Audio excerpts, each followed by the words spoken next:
दरम्यान HSRP number plate करता आरटीओच्या साक्षीनेच नागरिकांची लूट सुरू आहे का? सेटिंगवाल्यांना 2 दिवसात नंबर प्लेट कशी मिळते असे अनेक प्रश्न या निमित्ताने समोर येत आहेत.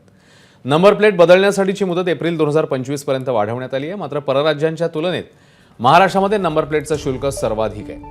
ABP माझाने केलेल्या रियालिटी चेकमध्ये नागरिकांच्या सुरू असलेल्या लुटीचं धक्कादायक वास्तव समोर आलंय. दादा HR हे जी नंबर प्लेट HR मिळेल बनवून किती मिळणार? कोणती गाडी? ज्युपिटर आहे. कधी का मॉडेल आहे? 19च्या पूर्वीचे म्हणजे 8 वर्ष 7-8 वर्ष झाले. 2019 16-17ची आहे. बन जाएगा. किती रुपये? 1200 रुपये आगे पीछे आएगा. दोन्ही. मग ते फॉर्म वगैरे भरायचा तो सगळे आम्ही करणार. पण आपण ऑनलाईन स्वतः भरायला गेलं तर तसं नाही होत का? 1 महिना लागेल. 1 महिना?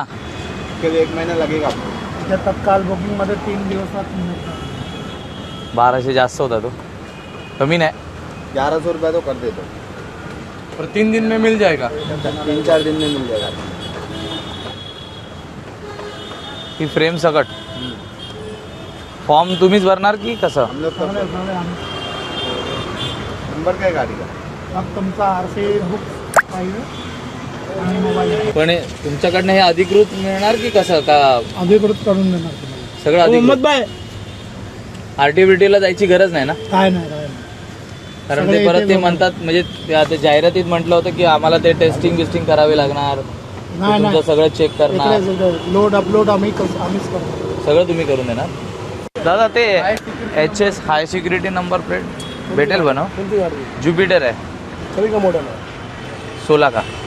बन जाएगी. किती रुपये घेणार? 1300 रुपये जाएगी. 1300? कम नहीं? आगे पीछे दोनों फ्रेम के साथ. पर वो ओरिजिनल रहेगा क्या? ओरिजिनल कुछ कम करो ना भाई. तो मौज भी बोला भाई, ज़्यादा नहीं बोला. 2 बनाना है, 4 व्हीलर 2 व्हीलर दोनों का. समझ के बताओ. RC बुक है ना उसका? पर आप ही बना के दोगे क्या? क्योंकि RTO में गया था, वो बोल रहा है कि नहीं हम लोग के इधर ही फॉर्म भरने का, हम लोग का ही सब करने का. हम लोग बनाते. RC बुक लगेगा, फोटो और तुम्हारा मोबाइल नंबर. कल शाम को मिल जाएगी तुम्हारे को. कल शाम को? RTO तो बोल रहा है 1 महीना लगेगा. उसका रिसीट मिलेगा ना? पर हाँ सर, आपको भी दूंगा. दरम्यान शरद पवारांच्या राष्ट्रवादीचे आमदार जितेंद्र आव्हाड यांनी यावर काय म्हटलंय बघूया. त्याचे जे फिटमेंट आहेत म्हणजे ते प्लेट मॅन्युफॅक्चर केल्यानंतर गाडीला लावण्यासाठी जी फिटमेंट मशिनरी आहे आणि फिटमेंट युनिट आहे ते कोणी घेतलं याची चौकशी सरकारने करावी. ते कोणाकोणाला मिळाले याची चौकशी सरकारने करावी. 20 लाख रुपये कॅश घेऊन हे फिटमेंट एजन्सीज देण्यात आलेले आहेत. हे 20 लाख रुपये कॅश कोणी कोणाला दिले याची माहिती सरकारने जरूर द्यावी. विधानसभेत आम्ही देणारच आहोत. पण म्हणजे काय उघडपणाने भ्रष्टाचार चालू आहे आणि त्याला पण राजश्रय मिळतोय हे दुर्दैव.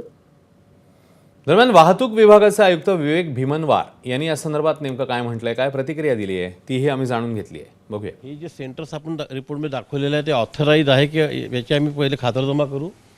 जर ते ऑथराईज असेल तर निश्चितपणे त्याला आम्ही ब्लॅकलिस्ट करू, त्याला कारवाई करू.